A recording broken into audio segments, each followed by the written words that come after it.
Hello and welcome to a very special video for two very big reasons. I have hit 30,000 subscribers, and when I first started the channel many years ago, I had no idea that my videos would be so popular and be really helpful to you, whether you're doing IGCSE A level or IB Maths.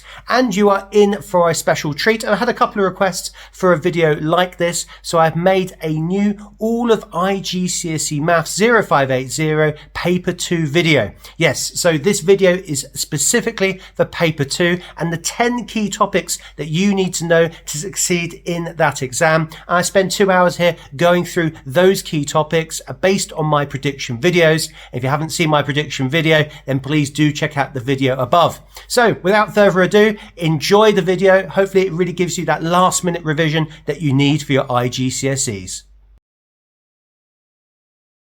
We have a diagram here, which is a speed time graph. It's often quite useful here to underline whether you have a speed time graph or a distance time graph. That's going to change what we're going to do in the question.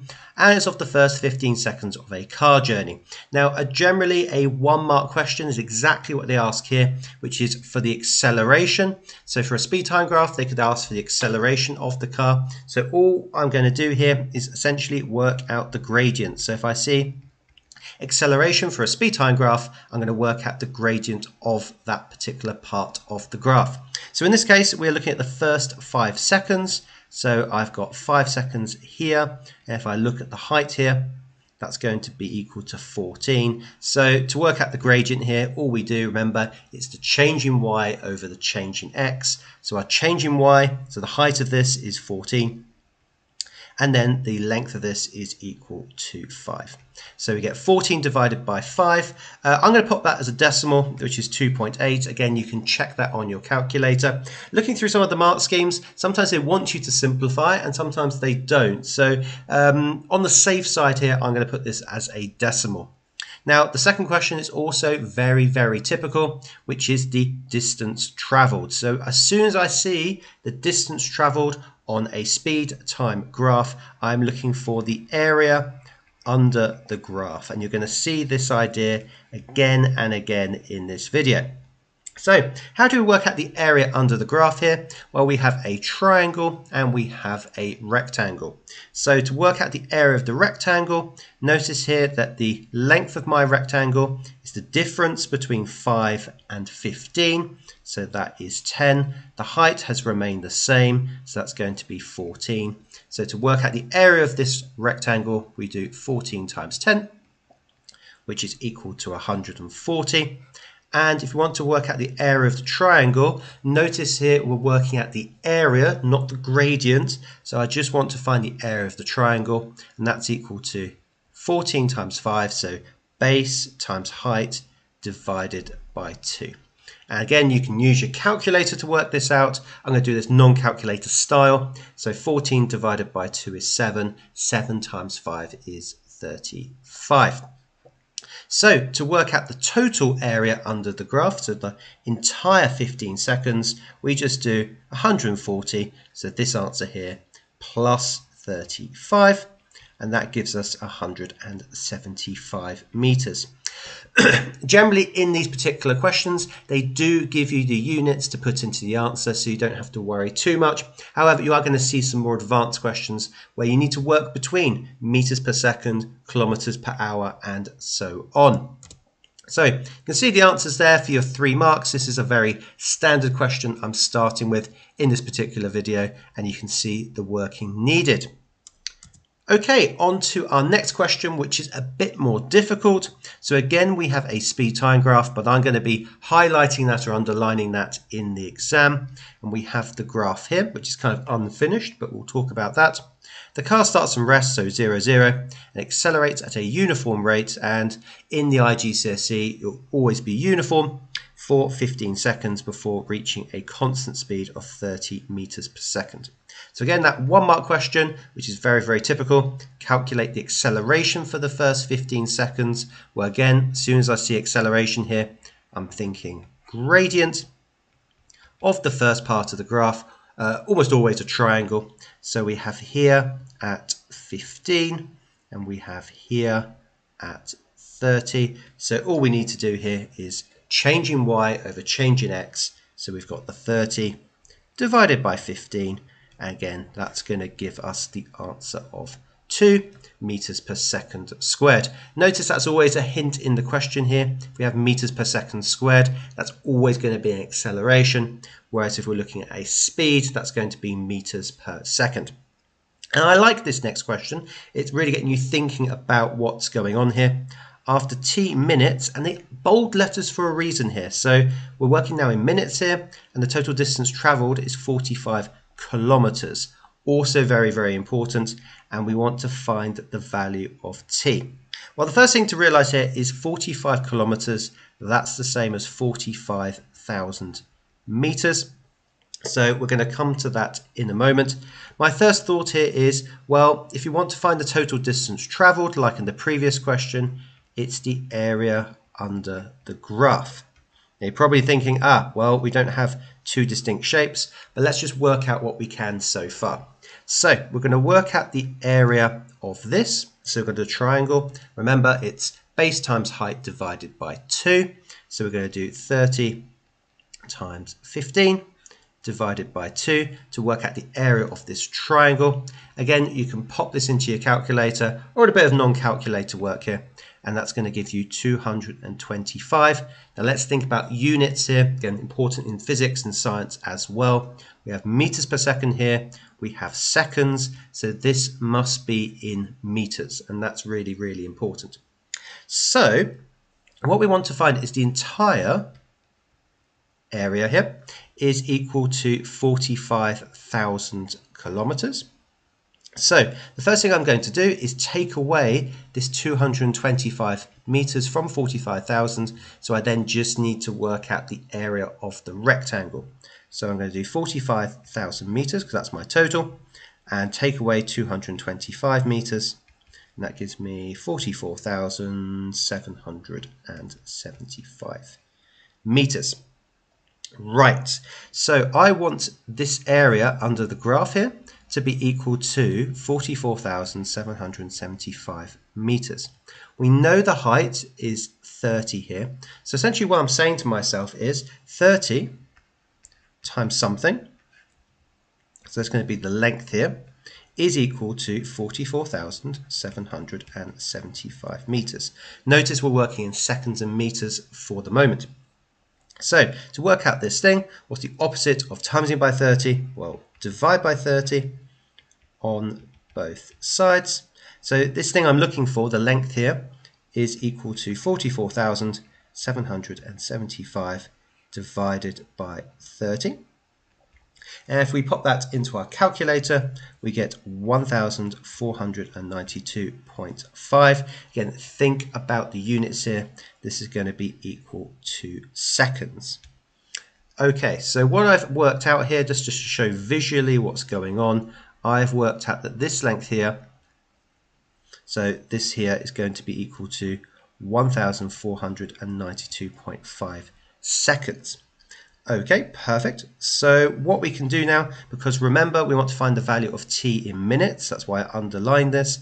So we need to convert 1,492.5 seconds into minutes. Now how many seconds are there in a minute? Well, we need to divide by 60.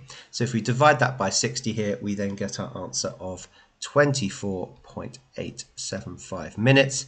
That's not the final answer because we've got this extra 15 seconds here as well. So to work out t, we need the 24.875, and then in minutes add on this extra 15 seconds. Well, 15 seconds here is a quarter of a minute. Quarter of a minute is 0.25 minutes. Add those together and we get to our final answer of 25.125 minutes. For our final answer, so I'm just going to pop down here.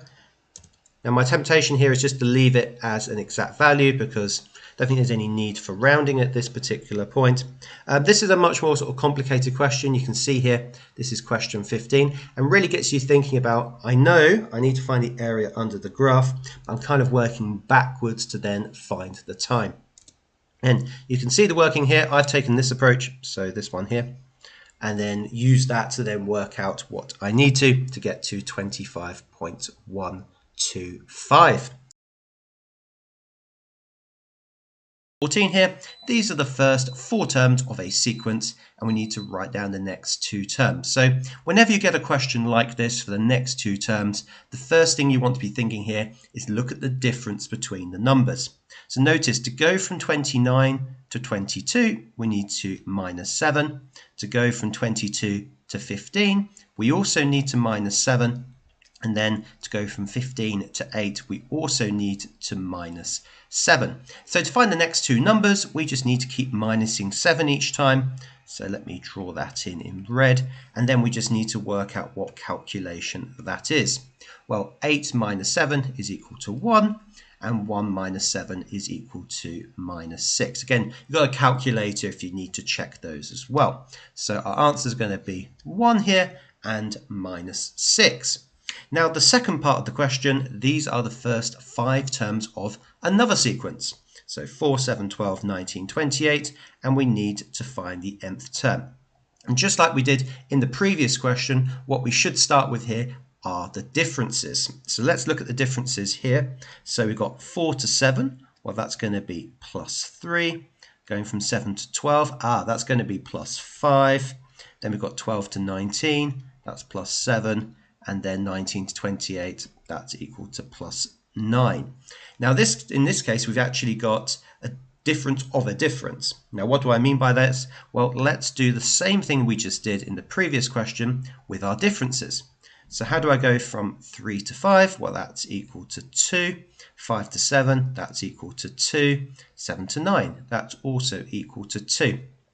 And when you get this so-called second difference, and we'll see lots of questions like this today, so a second difference, you know there is something to do with n squared in our nth term. If there was a third difference that we'll see later on, then it'll be n cubed in some way. So because we have a second difference, there's going to be an n squared in some way. Now the first step that we need to do, and we always do this for a quadratic, this is what this is called, the n squared, we take that 2 that we just worked out and we divide by 2. So for quadratic, we always divide by 2, and we'll just quickly do that calculation here. So if we do 2 divided by 2, that's equal to 1. And what this tells us is that we need to write down the 1n squared numbers. Okay, so I'm going to write this sequence out that we've got at the top here, 4, 7, 12, 19, 28, and what I'm going to do now is write down the 1n squared numbers, also known as just the square numbers. So what is 1 times 1? That's 1. 2 times 2, that's equal to 4. 3 times 3 is equal to 9. 4 times 4 is equal to 16. And 5 times 5 is equal to 25. And once I've done that, I'm going to take the sequence from the bottom here away from the top sequence. So what do I actually mean by this? So let's work this out. So 4 minus 1 is equal to 3. 7 minus 4 is equal to 3. You can see the pattern here. 12 minus 9 is equal to 3. And you see we get 3 each time. Now, why have we done this process? Well, we can bring everything together. Notice this is just plus 3. In order to create our nth term, we just take the n squared from before and what we've worked out here, which is the plus 3. And putting that together gives us our nth term. So our answer is going to be n squared plus 3. Now, if this is slightly confusing at this point, we're going to do lots and lots of questions on this. So there'll be plenty of chance of practice. Those are the answers there. Again, this OE, by the way, means or equivalent. So say I wrote 3 plus n squared, and that is also correct as well. You can also see where you pick up the method marks. On to question 6. So the nth term we're given this time is n squared plus 3n, and we want to generate a sequence. We want to find the first 3 terms. So the way we do this is we just substitute in 1, 2, and 3 into our nth term. So let me show you what this means. So the first thing we're going to do, wherever we see an n, we're going to replace it with a 1. So we get 1 squared plus 3 lots of 1. Let's just calculate this. So 1 squared, 1 times 1 is equal to 1. 3 times 1 is equal to 3. And so the first number of the sequence is going to be equal to 4. Now we do exactly the same process, but instead of having an n here, we're going to put a 2. So we get 2 squared plus 3 lots of 2. So if I use the highlighter just to show what's going on here, so the 1 here and the 2 here, this is just replacing the n each time in our nth term. So if we do this, 2 squared is equal to 4. Again, you've got a calculator to work this out. 3 times 2 is equal to 6. Remember bid maths, timesing first, then adding. And then 4 times 6 is equal to 10. And again, we can do the same thing with 3. So we get 3 squared plus 3 lots of 3. 3 squared is equal to 9. 3 times 3 is also equal to 9. And therefore we get our third term of the sequence. So this is what we've been trying to look for, these numbers here. So 4, 10, and 18, which we're going to write over here, like so. And now we've got the first 5 terms of a different sequence, and we're going to find the nth term of this sequence. And again, the first thing that we do here is check the differences. So here, 25 to 18, that's going to be minus 7. 18 to 11, minus 7. 11 minus 4. Going down in sevens. And so when we get a first difference that's the same, this is actually easier to work out. So our nth term is equal to minus 7, so that comes from the difference. We put an n next to it, it's an nth term. And then we think to ourselves, let's take that minus 7. What do we do to the minus 7 to get to the first number, 25? So imagine you have minus 7, here's 25. What do we have to add here in order to get to that number? And in this case, we need to add 32. You can check that, of course, on your calculator. So our final answer here is minus 7n plus 32. So when you have a first difference that's the same, this is quite a straightforward process. You saw in the previous question with quadratics that when you have a second difference, it can be a bit more complicated.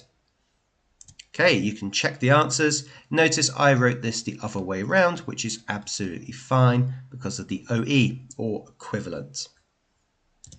Okay, and on to the next question. So this comes from a paper 4 rather than the paper 2, so it's going to be a little bit more involved. So these are the first 4 terms of a sequence. Write down the next term. Well, let's see what's going on here. Well, this is going down in 4. 11 minus 4 is 7. 7 minus 4 is 3. 3 minus 4 is minus 1. So if we minus 4 again, think of it like temperature. It's minus 1 degrees. It gets 4 degrees colder. Then that's going to be minus 5. And this is an interesting question. I haven't seen many like this. So write down the term-to-term rule for the sequence. So all they're asking for is what's happening each time. So all I need to do is write down that we are subtracting 4. That is what's known as the term-to-term rule, just subtracting 4. Now the nth term we do just like the previous question. So first of all, we take that minus 4, we put an n next to it, and then we look at that difference. So we look at the minus 4, we look at the 11, and then we say to ourselves, what do you do to minus 4 to get to plus 11? Well, that's going to be plus 15. So this is where that 15 comes from. I'm thinking in my mind here, what do I do to minus 4 to get to 11? Well, that's going to be 15. So that's our answer, minus 4n plus 15. And on to question 5a. So the nth term of a sequence is 60 minus 8n, and we want to find the largest number in this sequence. Now the first thing to notice, because we have a minus 8n here, it is a decreasing sequence. So if we find the first term of the sequence, that is going to be the highest number that it can be. And the first number in the sequence is going to be when n is equal to 1. So I'm going to copy out this nth term, and wherever I see an n, I'm going to put a 1. So we get 60 minus 8 lots of 1, which is just going to be 60 minus 8, which is 52. Notice every number after 52 is going to get smaller, and therefore this will always remain the largest number. Now here are the first 5 terms of a different sequence, and we need to find an expression for the nth term. Again, always the first thing to do here is look for the difference. So here we've got a plus 7, here is also a plus 7, this is also a plus 7, and this is also a plus 7 as well. So to find an expression for the nth term, again, we do it in a similar way to what we did before. We have 7n, because we have an nth term. And now what do we do to the number 7? So this 7 here to get to the first number 12. So to visualize this, we've got 7. We want to get to 12. What do we add on? And that's going to be add on 5. So our final answer is going to be equal to 7n plus 5, like so. Again, you can check the solution there. You can see they've written in exactly the same way. And on to the next question. This is a little bit trickier. So here we want to find the nth term of each sequence. This is towards the end of the paper. Again, we always look at that difference. So here we've got a plus 7. And see the differences get a little bit tricky here. So if you need to use a calculator at any point, that is absolutely fine. So here we're going to have a plus 19. At this point, we want to find the difference between 34 and 70. That's going to be 37. And then 132 minus 71. Again, you can always just work this out old-fashioned way using the standard methods, and then we get plus 61. Now we look for the next difference. So here we've got a plus 12. Then we have a plus 18, and then we've got a plus 24. So we don't even have the same second difference, but when we get to the third difference, notice we get plus 6 each time. So in this case, this doesn't come up that often. This is a third difference, so the sequence has something to do with n cubed. Now, the first thing we need to do when we get a cubic sequence, I'm going to do it over here, is we take the 6 of our difference, and because it's a cubic sequence, we divide by 6. This is worth remembering. That's equal to just 1. So what I'm going to do here at the bottom is I'm going to write down my sequence, and I'm going to write down the cube numbers, the 1n cubed numbers. So that's 1 times 1 times 1, which is 1, 2 times 2 times 2, that's equal to 8, 3 times 3 times 3, that's 27, 4 times 4 times 4, 64. Again, you can use your calculator for this as well. And I'm going to subtract, like I did earlier, one sequence away from the other. So 8 minus 1 is 7, 15 minus 8 is 7, 34 minus 27 is 7. Notice we get 7 each time. That's very, very helpful. So we get a plus 7 here. And so our nth term is going to be built up by the n cubed here and the plus 7 together. So even cubic sequences, you can do in exactly the same way as how I did the quadratics as well. Here we have a slightly different question. So first of all, we have the numerator and denominator. So we're going to treat this separately. The first one we have 2, 3, 4, 5, 6. So we're adding on 1 each time. So the numerator is going to be easier to work out. So our nth term for the numerator is going to be 1n, or just n. And then what do we do to 1 to get to 2? Well, we add on 1. So the nth term of the numerator is straightforward here. It's just n plus 1. What's a bit trickier is the bottom part here, because this is the first time we've seen what's called a geometric sequence. Notice we're timesing by 4 each time. Now there is a formula for the geometric sequence, so when you get timesing or dividing, and the way that we work this out is this formula here. So a r n to the power of n minus 1, where a here is the first term, and the r here is what's called the common ratio, so what we multiply by each time. So if we use it for this particular question here, the first term of our sequence is 1, so it should be 1 times, r is equal to 4, and then we get to the power of n minus 1. And the way we always approach fractional nth terms is we do the numerator separately as an nth term, and then the denominator separately as an nth term as well. So you can see the answers there, exactly the same as what I got there, and where you're picking up those method marks.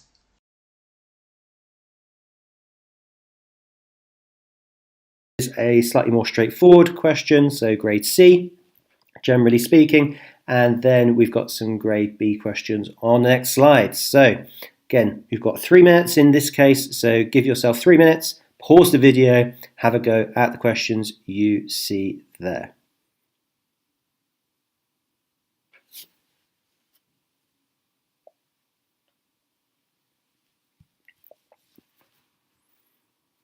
Okay, hopefully you've paused the video and had a go at those questions yourself.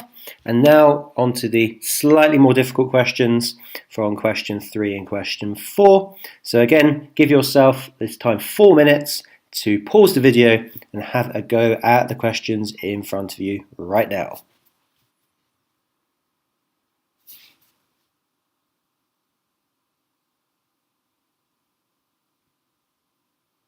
Okay, so let's go through these questions and let's see how you got on. So notice these are 1 mark questions, so if you write just the answer down, you will get that mark, but of course we like to show our working as we go along. Right, the first question, you should know this rule, anything to the power of 0 is always equal to 1. So if I had 10 to the power of 0, that would be equal to 1. If I had m, don't know what m is, to the power of 0, that would also be equal to 1. So just a key fact that you need to know, that anything to the power of 0 is equal to 1. For our next question, 100 to the power of 3 over 2. Remember that the bottom number tells us what root to do. So because we have a 2, we do a square root of the number. So we always start with the denominator first, and then the top number tells us what to do with that number. So in this case, we want to cube it afterwards. So I'll go through that again. So the bottom number tells us to square root, because there's a 2 there, and then the top number tells us what to do with that answer. So with this question, the square root of 100 is equal to 10, and then we do 10 cubed, which is 10 times 10 times 10, giving us 1,000. So we write down 1,000 here, like so. And then this one, people make mistakes on this kind of question. Write as a single power of 5. So they do not want you to calculate it. It's a non-calculator question, but they do want you to manipulate it. So with this question, because it's a fraction, we start with our denominator first. So 5 to the power of 3 times 5 to the power of 2. Remember, when you're timesing with indices, you add the small numbers together. So we're going to do 3 plus 2. So that will give us on the bottom 5 to the power of 5. And then when we're dividing with indices, just to remind you, we minus them. Okay, very easy to make a silly mistake here. And so 12 minus 5, well, I'm sure we can all do that. That's going to give us 7. So our answer is not 5 times 5 times 5 times 5 times 5 all that time, but just to write down 5 to the power of 7. Silly mistakes are made in this kind of question, so do be careful with that kind of question. It's at the start of the exam, you're a little bit rusty, you're getting your mind back into mathematics, so make sure you doubly check those questions. Good. And let's have a go at these slightly harder questions on the next slide. So 27 to the power of minus a third. So the key thing to remember, whenever you have a negative index, so minus a third, minus a half, minus a quarter, we always write it as a fraction. So we write it as 1 over the positive version of this. So 27 to the positive a third. And remember what I said in the previous slide. So the bottom number tells us, let me just quickly go there. The bottom number tells us what root to do. So in this case, we did the square root of 100. But in this case, because we have a 3 at the bottom, we're going to do the cube root of the number. So the cube root of 27. Because we have a 1 in the numerator, we don't need to do anything else to it. So we work out the cube root of 27. So we think to ourselves, something times something times something gives us 27. What is that something? Well, it needs to be 3. So the way I think about this is, say I put a box times a box times a box must equal 27. The numbers must be the same. What has to go into the box? Well, the only number is 3. And remember, this is a non-calculator paper, so it must be a straightforward number. A 2, a 3, a 4, etc. So our answer will be 1/3. And we are done. Now question 4, again, silly mistakes can be made with this kind of question, so we have to be careful. The half applies to every single term in our bracket. So let's separate this out. So we need to do 16 to the power of a half. Notice this half applies to everything. Then we do x to the power of 8 to the power of a half. And then finally we do y squared to the power of a half, like so. And then we work each thing out individually. So 16 to the power of a half, remember the bottom number tells us what root to do. So we're going to work out the square root of 16, which I'll leave to work out later. If you have brackets with indices, you multiply them together. So we're going to do x to the power of 8 times a half, like so. And then similarly with the y, we're going to do y 2 times a half. And again, we work these things out separately and then bring the answer together. So the root of 16 is equal to 4. 8 times a half, well, what's a half of 8? Well, that's going to be x to the power of 4. And then what's a half of 2? 2 times a half, that's equal to 1. So y to the power of 1. When we write our answer down, we don't need to put y to the power of 1. We can just put y instead. Okay, and we are done.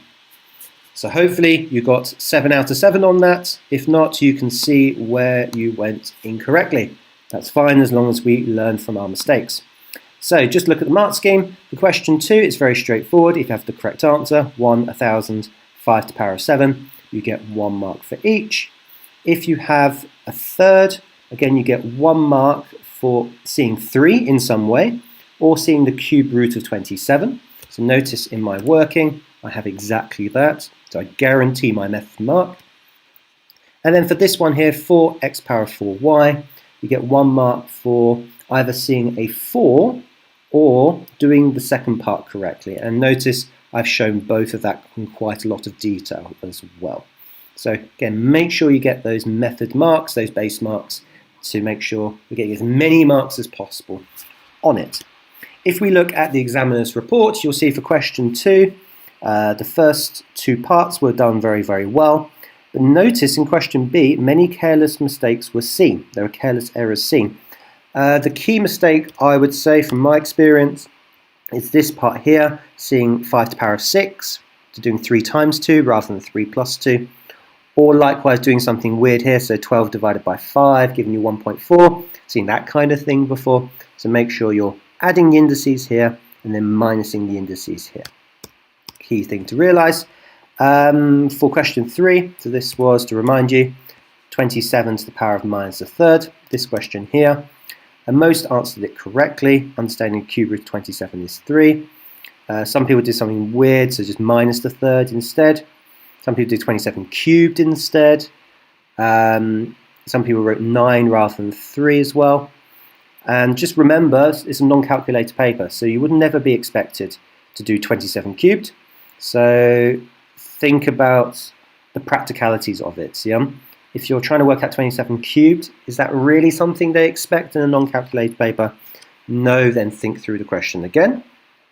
For question 4, answered generally well, noticing having to square root the 16, divide the powers of x and y by 2. And the most common errors were doing 16 times a half rather than 16 to the power of a half. So getting 8 rather than 4. So watching out for that as well. Or just forgetting to do it at all. So I highlighted that already. So make sure for this question here, you're finding the square root of 16. You're not dividing 16 by 2. Again, Highlighting those common errors gets you thinking in the real exam exactly where the biggest mistakes can be made, and being conscious of that. That's a really important skill to have.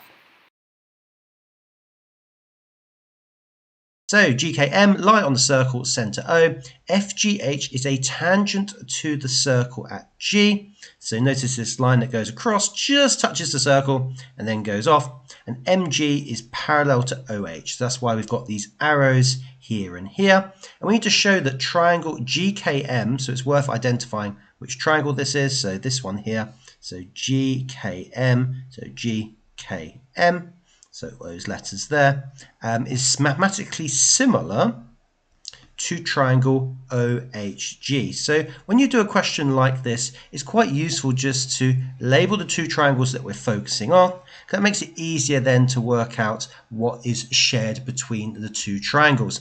Give a geometrical reason for each statement you make. So this is where this kind of question's a bit more like science, because you see there are 4 marks available for this. So we're going to need to put down 4 bits of information as we go along. So the first thing to notice here, and this is a circle theorem, again, if you're not sure about circle theorems here, then do check out the video above, is that if we take GOH, notice this angle here is a right angle. A tangent meets a radius of a circle at a right angle. And in a very similar way, if you take a diameter of the circle, then 2 lines that come out from the diameter also meet at a right angle as well. So notice they've integrated some circle theorems into this. What this means then is that angle GMK, now how do I know to use this notation? GMK, so M is where the angle is, and then G and K are the points surrounding it. Okay, and we're going to get lots of practice on this. And then we look at OGH. Notice G is where the angle is, O and H are surrounding. And if you're thinking, well, why not put down HGO? Well, that's also absolutely fine too. So these two angles are the same and both equal to 90 degrees. And we need to write some reasons. So tangent meets radius at 90 degrees, and then the other reason here, the diameter, so lines from diameter. Again, not much room to put all this in, but it's important. From diameter meet circumference at 90 degrees. I'll show you the mark scheme afterwards to see, you can make this a little bit shorter in terms of the information. So we have those 2 angles that are shared, which is very, very important. Now what we're going to do is show that 2 other angles are the same. And the angles I'm going to pick on here are this one here. So this angle here, so this is GOH. I'm going to show this is equal to this angle down here. So that's KGM. And the reason they're equal is another angle fact you need to know. Again, a very useful angle fact that comes up a lot. So if I do this now with my 2 triangles, notice there is what's called informally a Z angle. And so we need to give the proper reason for this. We need to use the right language here. And the reason is that alternate, so the Z angle is known as alternate angles are equal. So it's really important you put these very clear reasons down as you go.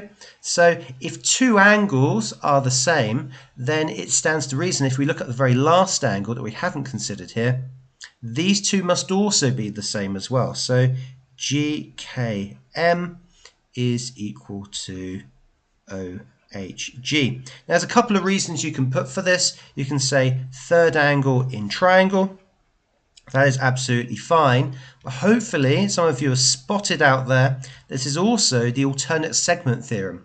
So this angle here must be the same as this angle here for the alternate segment theorem. Again, I really encourage you to check out my circle theorem video if you're not sure about that particular idea. And because then the 3 angles are the same, so all 3 angles the same, you can write down AAA as well if you so wish, are the same, then they are similar triangles. So they are similar triangles.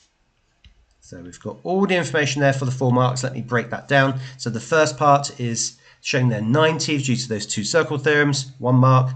Then alternate angles are equal, therefore that's 2nd mark. The third angle in the triangle, therefore they're equal, and therefore some context sentence at the end saying, because all 3 angles are the same, the 2 triangles must be similar.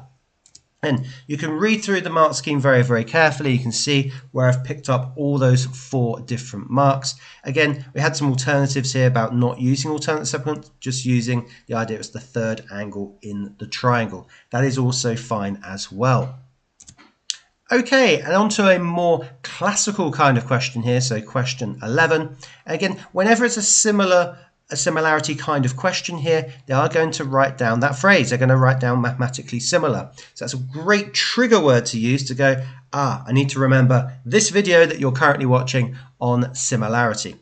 And what we need to do here is calculate the side QR. So again, it's always good to know exactly what side we're looking for. As soon as I see a similarity question like this, I'm thinking scale factor. Now, what do I mean by the scale factor? Well, the way that I would work this out is I take 2 corresponding sides of the shape. Now, what do I mean by corresponding sides? Well, the same side in both shapes. So AB here and PQ, like so. Again, they're both the bottom side of the shape, so they're corresponding to each other. And then I take one and divide it by the other. So 8 divided by 6. Now you could do it the other way around as well. I'm going to stick with big divided by small. Now if I do that, again, we're just going to divide both by 2 and we get 4/3. You don't need to rush to a calculator with this kind of question. Try and be happy to leave it as a fraction. Now what we need to do here is work out RQ, so QR, so that's what we're looking for. And notice we're going from big to small. So this is the big triangle, this is the small triangle. So if I'm going this direction, I want to be dividing by that scale factor because I want to go from big to small. If I was going the other way, it would be multiplying. So all we're going to do is take the corresponding side to RQ in this shape, which is BC here, so therefore 6. And all we're going to do is we're just going to do 6 divided by 4/3. Now, of course, you can use your calculator for this. That is not a problem at all. I'm going to do some keep it, switch it, flip it, because that's good fun. So keep this, switch this to a times, and then flip the fraction. Again, that is also absolutely fine too. And if I work this out, this is 18/4. Again, use your calculator. It's a calculator question, and that's going to lead to my final answer here of 4.5. If you're wondering where that comes from, well, 18 divided by 4. You can always use the bus stop method. That's always good fun. And we get 4 there, carry the 2, 4's into 20, go 5. Again, like using non-calculator methods, but of course you can just use a calculator at that point. And a very normal follow-up question to this is they'll do something to do with prisms here, so mathematically similar prisms. And the way I read this question is the volume, so that's really important here, of the larger prism is 320. We want the volume of the smaller prism.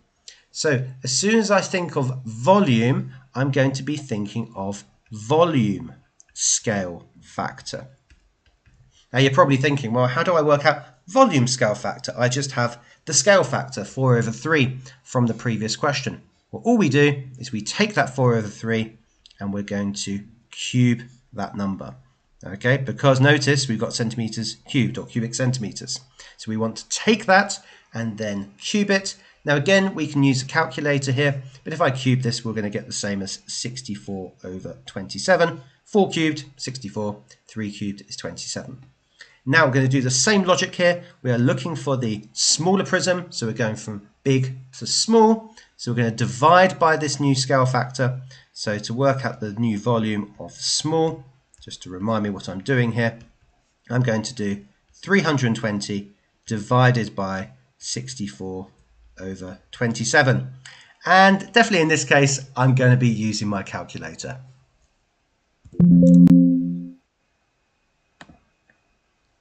Okay, so we're going to type in 320 divided by, let's get the old brackets working and fractions working, 64 divided by 27. Again, know your calculator, and we get the precise answer, which is a good sign because usually in these questions you get a precise answer here of 135 cubic centimeters for the 2 marks. Again, you can check the mark scheme here. Again, you get a method mark for cubing that scale factor. Again, either way round. Notice I used 8/6, but you could also do the same process with 6/8 as long as your times you're multiplying correctly too. 15. This is a paper 2 question here. So y is proportional to, remember this weird fish symbol means is proportional to. So that's important to remember for many of these questions here. And we're told some what we call initial conditions. So when x is equal to 4, y is equal to 3, and then find y in terms of x. So first thing we're going to do is take our proportionality statement, so with the weird fish symbol in there, and then we're going to change that into an equation. So the way we do this is we still leave y exactly where it is. We change this to an equals, and where we'd have a 1 at the top here, we change that to a k. Again, if you want more detail on exactly this process, then do check out the video above as well. And at this point, we then just substitute these values in. This helps us work out what k is going to be. So I'm going to make it nice and clear to the examiner. When x is equal to 4, y is equal to 3. Let's pop those in. So wherever I see a y, I'm going to put a 3. The k is what we're trying to find. And then we have the square root of 4. And now this is just a case of tidying up here. So remember the square root of 4 is equal to 2. And then we want the k on its own. So what's the opposite of dividing by 2? Well, we want to times by 2 on both sides. 3 times 2 is equal to 6, and that gives us the value of k that we're looking for. Now, we haven't finished the question at this point. That's really important. We now need to write y in terms of x. That's the actual question. So I'm going to take this equation here, so our basic equation, and now I'm going to replace, let's get the old trusty highlighter out here. I'm going to replace that k with the answer of 6 that we got earlier. So all we're going to do to write the full answer here is y is equal to 6 over root x. And that's really important because many people just stop at this point and go, I've got the constant, it's great, I can move on, but you need to write the answer correctly to make sure you get all 2 marks here. So you can see the mark scheme, and again you pick up a method mark for writing that equation that I did at the start of the question. Okay, on to question 3 here. So y is directly proportional, so that's important, to this kind of like a weird expression here, x plus 1 all cubed. And this is what they're doing with these kind of variation proportion questions. As students are getting better and better at them, they are trying to put a few little twists and turns. Now, we're given some initial conditions, which we'll come back to in a moment. And we need to find the value of y when x is 4. Now the process I'm going to do here, I'm going to do quite a lot in this video, so even if you're not sure about what I'm doing in this question, you're going to see this process again and again. So the first thing we need to do here is write a proportionality statement. What does that actually mean? Well, we get y is directly proportional to, so proportional to, x plus 1 all cubed. So I've translated that first sentence here, y is directly proportional to x plus 1 all cubed, and I've written it as a proportionality statement. Now I'm going to do a similar thing to what I did in the previous question. I'm going to turn this into an equation, so I get y is equal to, now this is slightly different to the fraction, we put the k in front of the term here, so we go k x plus 1 all cubed. Again, you're going to see lots of questions like this, so just stick with it and we'll get lots of practice. Now, once we've written our equation, we substitute those values in, just like we did before. So when y is equal to 32, x is equal to 3, and now we just replace the y and x. So y is equal to 32 here, k is what we're looking for. Now x we know, x is equal to 3, 3 plus 1 all cubed. And now it's a case of just working out the equation like we did before. So 32 is equal to k. Remember, if there's nothing between the k and the bracket, it means a multiply. So 3 plus 1 here is 4. That means then that 32 is equal to, well, 4 cubed is 4 times 4 times 4, which gives you 64. Again, you can reverse these around as well. And then we want to get the k on its own. So the opposite of timesing by 64 here is dividing by 64 on both sides. This gives us then 32 over 64 is equal to k. If we simplify this down, then that means that k is equal to a half. So again, we haven't finished the question. It's a 3-mark question now, not a 2-mark. So there's going to be a little bit extra that we need to do. So we're going to take our initial equation, just like we did in the previous question. So when I say that, I mean this part here. And we're going to replace that k here with what we've just worked out. So a half. So we're going to write this in. Y equals a half x plus 1 all cubed.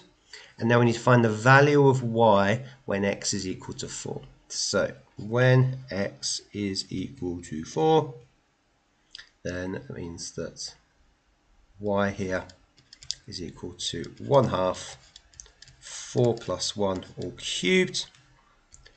A lot of calculation work here in these kind of questions. So you get a half times 5 cubed this time. So essentially you want a half of 5 cubed, which is 125 divided by 2. I'd be happy with that answer and leaving it like this. You'll see in the mark scheme they actually do divide through by 2, and it's also equal to 64.5. 62.5 even. That's better. For the actual answer you're looking for. So actually cross that out, 62.5. There we are, nice and clear. And they'll, as you see in the mark scheme a bit later on, they put this OE, which means or equivalent. So you can write it as a fraction, you can also write it as a decimal. Now part B is a typical follow-up question to this. So now we want to take this equation that we worked out in part A and find the value of x when y is 13.5. So I'm going to replace the y with 13.5 and leave everything else the same. So we get 13.5 is equal to a half x plus 1 all cubed. And again, this is just a slow process of breaking this down. So let's get rid of the half first of all. So what's the opposite of timesing by a half? Well, actually timesing by 2, because that would cancel. So 13.5 times 2, that's equal to 27. This cancels, that was the whole reason to do that there, giving us x plus 1 all cubed. And when you start getting numbers that are working and nice, this is generally a good sign in a question like this. So what's the opposite of cubing? Well, we want to cube root both sides.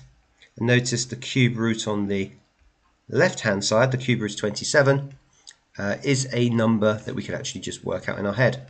So something times something times something gives you 27. What is that something? Well, that's going to be 3. So we get 3 is equal to x plus 1. Probably the easiest equation in the world at this point, and I'm sure we can all see at home that x is equal to 2. But this is the paper 4 question, so we're not quite finished. We've still got to do a little bit of rearranging. So what we now need to do is a skill that you see in other questions, particularly my functions video that I went through. So you want to check that out, then please do look at the video above. And we're going to do basically that process there. So we need to find x in terms of y. So we take our equation. So y is equal to a half x plus 1 all cubed. And this basically means we want to write at the end x equals something. That's what the question is actually asking you to do. Now, the way I tend to approach this is first of all flip the equation. So I have the x on the left-hand side where I want it. And then we just work through the process, very similar to what we did in part B.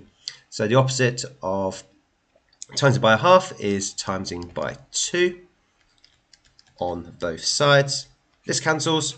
That leaves us then with x plus 1 all cubed is equal to 2y. Now, we try to break this down to get x equals. This cubed is kind of annoying, so what's the opposite of cubing? Well, cube root. So we're going to cube root on both sides. And just take your time, making sure being nice and careful with the algebra. So we're left with x plus 1. Now we get the cube root of 2y. And then lastly, we get, we need to minus 1 from both sides. The opposite of plus 1 is minus 1 on both sides, giving us our final answer, because this cancels here, of the cube root of 2y, then minus 1. And then we just need to write this nice and clearly again for the examiner. One thing to notice here, so if I show you the mark scheme, notice, be very careful with the square root here. It doesn't go over the entire expression, it's just that first part. So notice how I've written this here. I have to be really, really careful to make sure the minus 1 doesn't sneak in under that square root. So keep that in mind. Okay, you can see the mark scheme. Again, this is a pretty hefty question, it's 8 marks. If it comes up in your paper 4, then it's something that you really want to make sure you get all those 8 marks in as well. This question actually comes from one of my subscribers, Knut Salman, and he's asked me to go through this question. So number 8, the grid shows the graph of y equals the cosine of x between 0 and 360. We're going to use this a bit later on to solve question A, and we need to solve this trigonometric equation. So the first task is always to get the cos or the tan or the sine on its own. So let's write this down. So 3 cos x is equal to 1, and I want to get the cos x on its own. So what's the opposite of timesing by 3? Well, I want to divide by 3 on both sides of the equation. If I do this, this cancels, which is exactly what I wanted. So I get cosine of x is equal to 1/3. And we always have to be a little bit careful when we actually work with trig equations, because there's usually more than one answer. Now we can find one of the answers using our calculator. So we're going to do this in the standard way. What's the opposite of finding the cosine of something? Well, it's doing the inverse cosine, sometimes called cos minus 1, which always hurts every time I hear it. But we do it to both sides, of course. If we do this, this cancels, the whole point of using an inverse function, and we get x is equal to the inverse of cosine of 1/3. So we're going to go to our calculator and work out what this is. So you can see here I've already worked it out for us, so this is equal to 70.528. So I'm going to write that in, so 70.528. So that's going to be our first answer, and I'll round this now to 3 significant figures as always, so 70.5, so that's important. And now we need to work out the other answer. Now how do we do this? Well, we've got a graph here actually to help us. Now if we take this answer 1/3 is approximately 0.333, so it's going to be roughly here. Again, this does not need to be accurate in any shape or form. And if I go across here, what the calculator's worked out is this particular answer here. So our calculator's worked out this one, 70.5. But because we've got a wave function, that's what a cosine function is, we've also got another answer. So if I take that line I just drew for 0.333, I can just keep going. Notice I can keep going, and I'm going to hit the graph again. So notice I'm going to hit that graph here as well. So what we need to do is actually work out the answer that goes here. And this will be the strategy that we use for all these trigonometric equations that we do. Now the first thing to notice is there is a line of symmetry, so there is a symmetrical effect around 180 degrees. And what that means is that this length here that I'm doing in black here is the same as this length here. So these two things are the same. So if I can work out that black length, then all I need to do is then add it to 270, and I can work out my second solution. So I'm going to go back to my calculator, use that 70.5 and work this out. So notice what I've done here. So I've taken my answer, 70.52, and I've taken it away from 90 degrees. That gives me this black length here. So this 19.47 I've worked out corresponds to the black part here. Now, if this is a little bit confusing at first, that's absolutely fine. I'm going to do lots of examples in this video. So this is 19.47, so therefore this also has to be 19.47 as well. So then all I need to do is add that 19.47 to 270 degrees, and I'll find the second place where it actually intersects. So if I do that and go back to my calculator, you'll see then the answer will be equal to 289.47. And I'm going to round this, of course, to 3 significant figures. So we get then 289. So we get our 2 answers. And then the last question here wants us, on the same grid, sketch the graph of y equals sine x for 0 to 360. Now this is something to learn off by heart. You do need to just know this. Now for the sine graph we always start at 0. Notice the cosine graph always starts at 1. And what we do is we have a curve going on here, and our maximum points are at 1. It's going to be at 90. Notice the parallels with the cosine graph. Then it comes down towards 180 at 0. Then we're going to go down into the negatives. That's it. When we get to -1, and then we come back up to get to 360. So you need to know this graph off by heart, and that goes for sine, cosine, and tangent as well. Because without knowing the shapes of the graphs, we can't do the same analysis that we've just done on question 8a. Right, let's go on to the next question. So you can see often linked here is some kind of sketch that you need to do for the graph. And this time we're going to do y equals tan x. So again, you need to know this off by heart. So the tan graph starts also at 0, like the sine graph, and it goes off to infinity as it gets closer to 90 degrees. So we get this kind of shape like so, where we're going to get very, very close to 90, but we won't actually touch it. Then it goes down to the bottom, coming from negative infinity. Very confusing, isn't it? And then we're going to go up all the way until we get to 180. And essentially this graph repeats every 180, which we can use for part B as well. So then it goes off again, up to infinity and beyond, making sure not going beyond 270, and coming back from negative infinity, and then finally coming to here. And what I would do to guarantee those 2 marks here is draw in this line here at 90, a dotted line.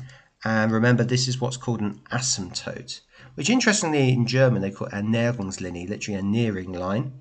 And that's exactly what it is. It's a line that this red function gets closer and closer and closer to, but never touches. So I'm going to highlight that here. Again, you wouldn't need to write this in the exam, but just to tell you what this line it's heading towards is. And we're actually going to use this to help us answer part B as well. So we need to solve this equation. We're going to do it in the same way that we did the previous question. So 5 tan x is equal to 1.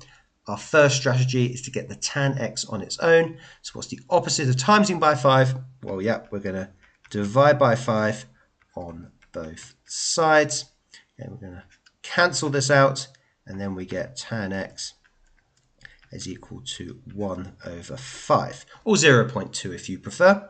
Now, the way to find out the first answer is to get x on its own by doing the inverse tan, so that tan minus 1, that I'm sure you're used to on both sides. And that's going to help us work out the first answer, and then we'll use it to work out the second. So this cancels, we're left with x, and then we're going to do tan inverse of 1 over 5. So I'm going to go to my calculator and work this out. Right, make sure it's in degrees, so your calculator, whichever one you're using, on this calculator, which you don't really use for 0580, but I'm just using this for the trig that we do.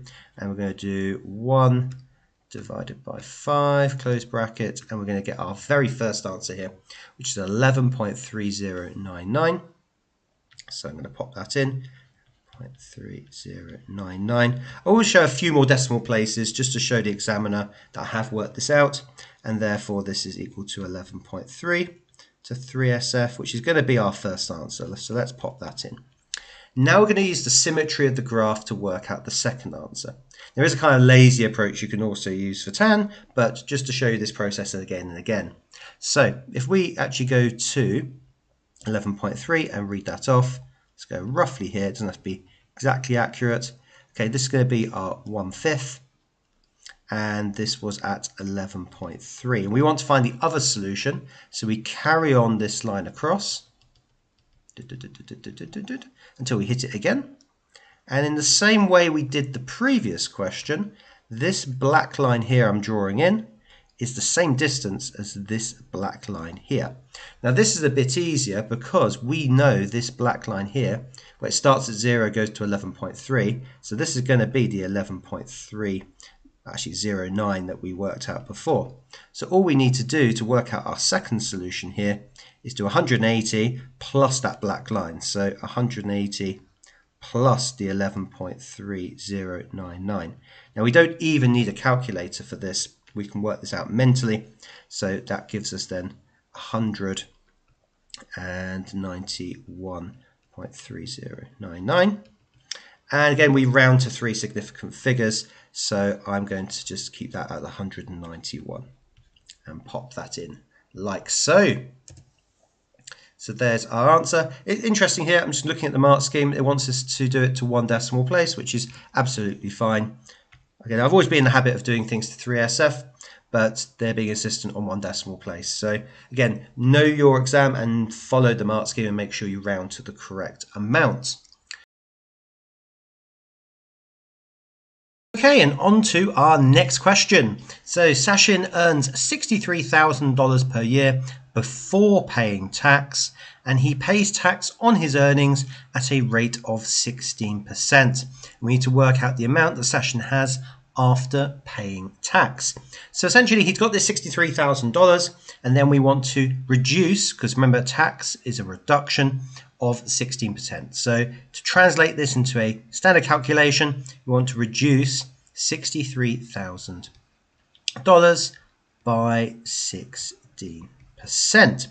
So in order to work this out, again, we work out in a similar way to our previous question. So we have 100% and we want to minus 16%.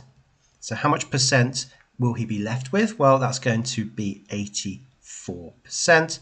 What will that be as a decimal? Well, that's going to be 0.84. So to make our calculation nice and straightforward, all we need to do here is 63,000 and then multiply by 0.84 to work out how much he gets after tax. So we go 63,000 times 0.84, giving us our final answer of 52,920.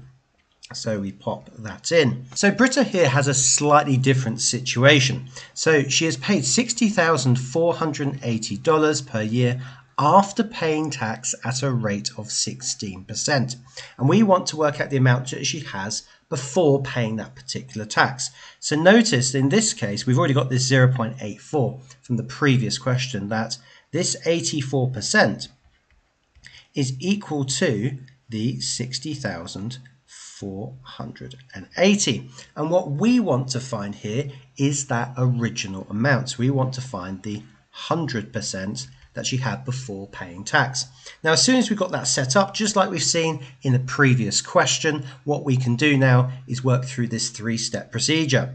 So what do we do to both sides at this point? Well, we're going to divide by 84 on both sides. That then gives us 1%. And then what do we do to 1 to get to 100? Then times by 100.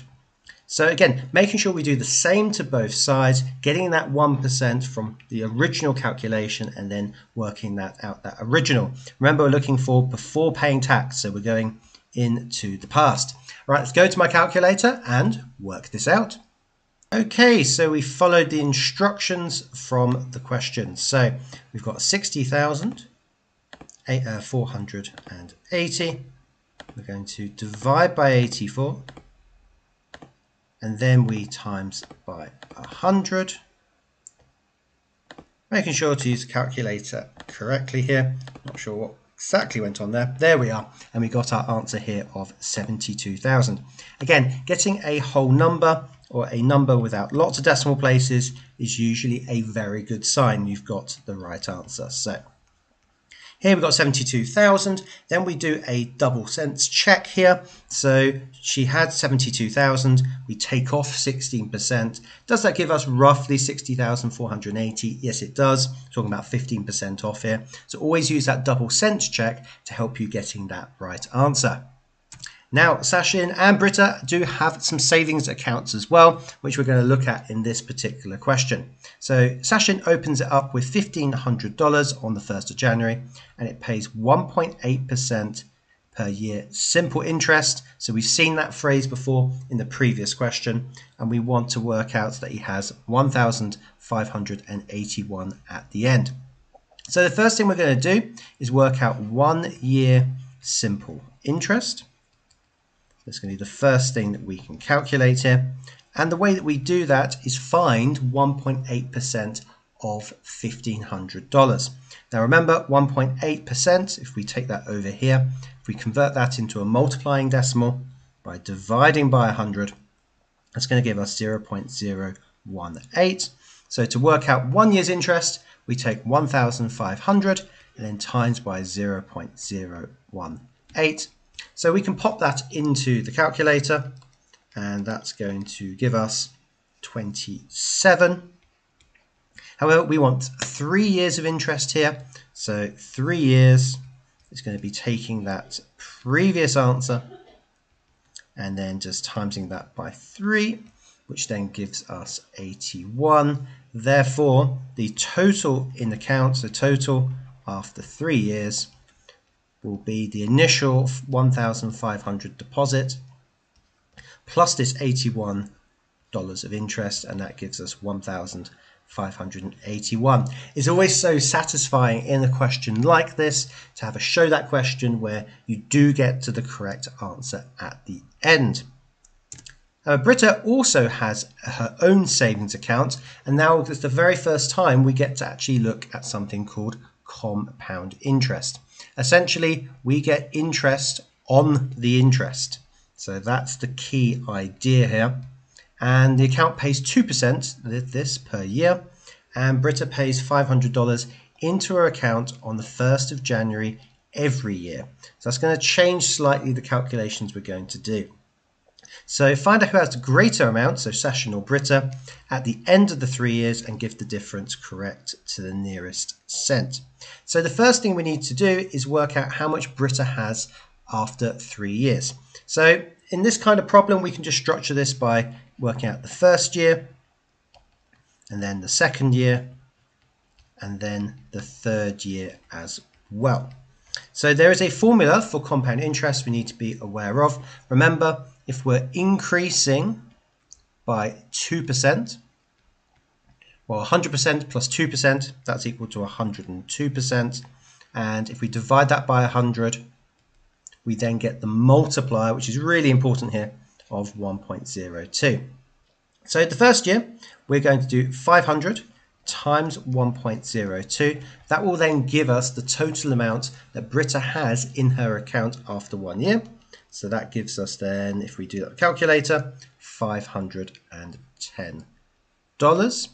Now we have to read the question carefully. So she pays in 500 into her account every year. So for the second year, we're going to have 510 from the last year. We're going to have 500 from this year. That gives us 1,010, and we're going to times it by 1.02 again. Having this structured approach makes it much easier for the examiner to give you all the marks. So we times that by 1.02. This time we get 1,030.20. Then the third year, again, we add another 500. Again, the 1st of January, that always is happening. So we get 1,530.2 times 1.02. Again, pop that into our calculator, and we will get 1,560.804. So that's our final amount after 3 years. Remember, Sachin, if we go back, he made $1,581. So the difference between that, so we're going to take away 1,581 from the answer we just got, and that gives us 20.19. Again, we want to do it to the nearest cent here. So 20.196, rounded to the nearest cent will be 20.20. So $20.20, and it is Sachin that's got more than Britta in this case. So Sachin has got the most amount of money, but only by $20.20. Okay, so you can check through all the questions that we've gone through so far. So we're going to have a good big 10 marker, and you can see the same skills are coming up here. This reverse percentage change, the use of the three-step procedure, knowing the difference between simple interest and compound interest, and we're going to reinforce that as we go through the next questions. Okay, so in a sale, a shop reduces all prices by 12%. Dina buys a book which has an original price, so this is a clue here, of $6.50. Calculate how much Dina pays for the book.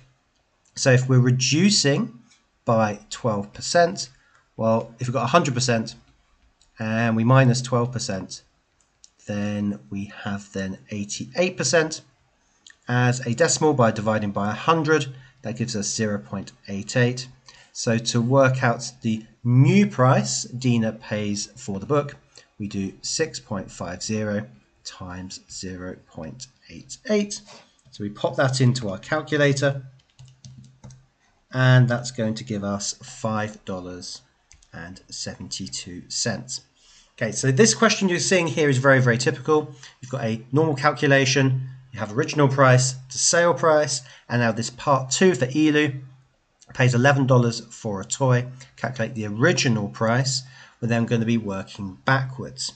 So if we've reduced all prices by 12%, the new price, this $11, that's going to be equal to 88% of the original.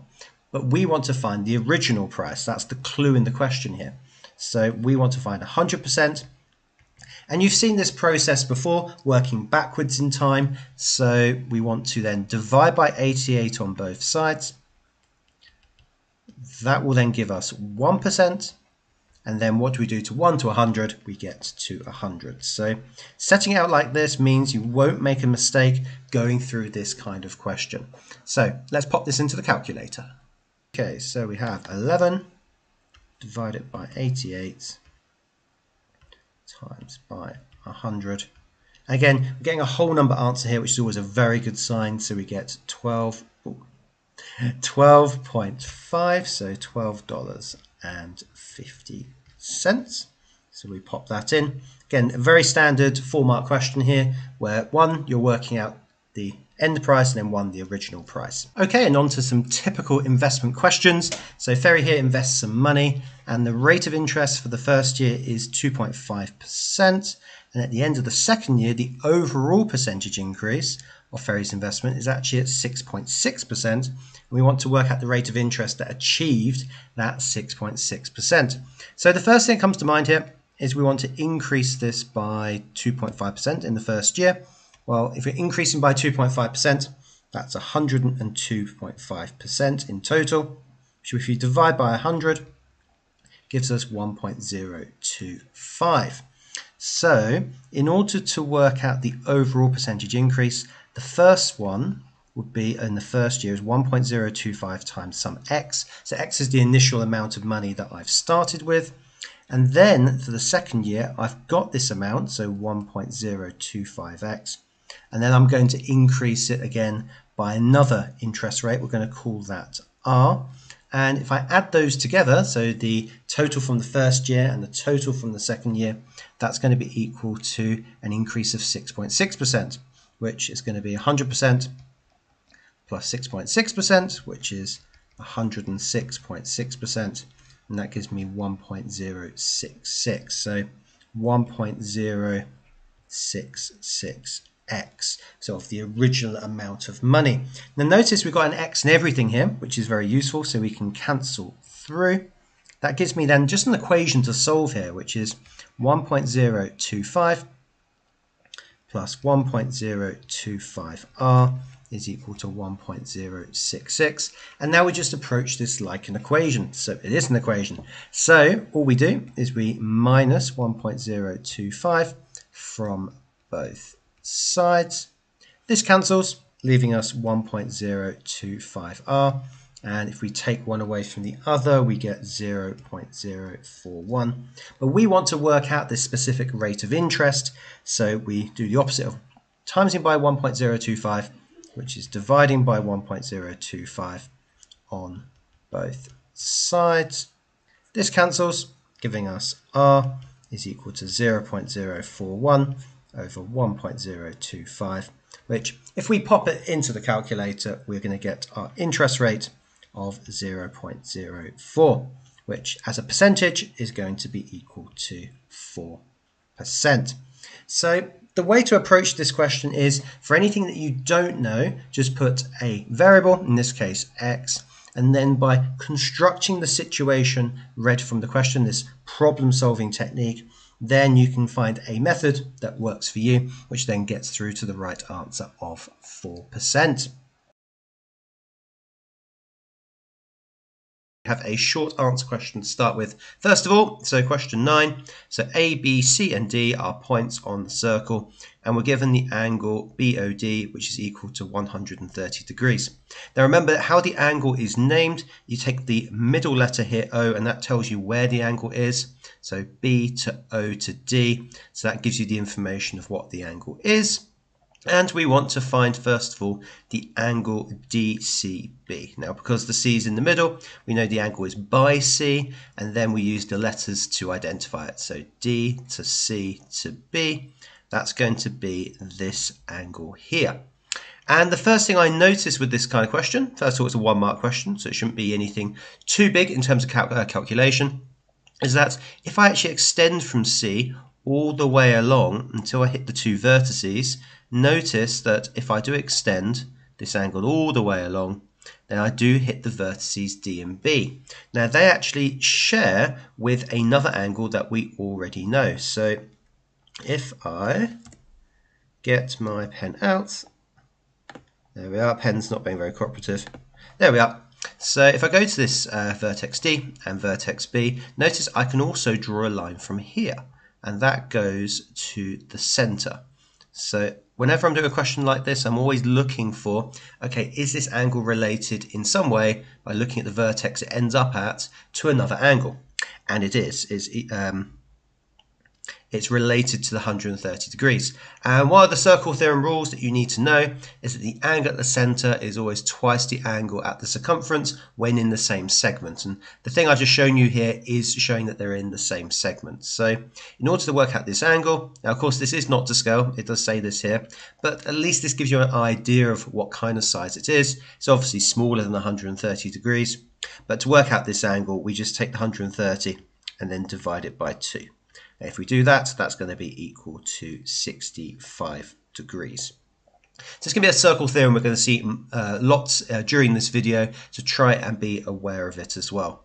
And now we want to find angle BAD. Again, 1 mark, so it shouldn't be a big calculation.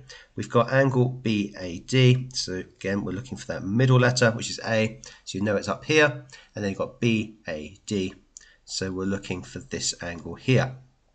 And the biggest mistake people make here is incorrectly using the idea of a cyclic quadrilateral, or cyclic quad, as I like to call it. And this rule says that opposite angles of a cyclic quad add up to 180 degrees. However, this 4-sided shape we have here is not a cyclic quad. And the reason for that is that one of the vertices is not on the circumference, it's actually on the center instead. So what I like to do in this kind of situation is actually draw a separate shape in. So I'm going to draw a dotted line.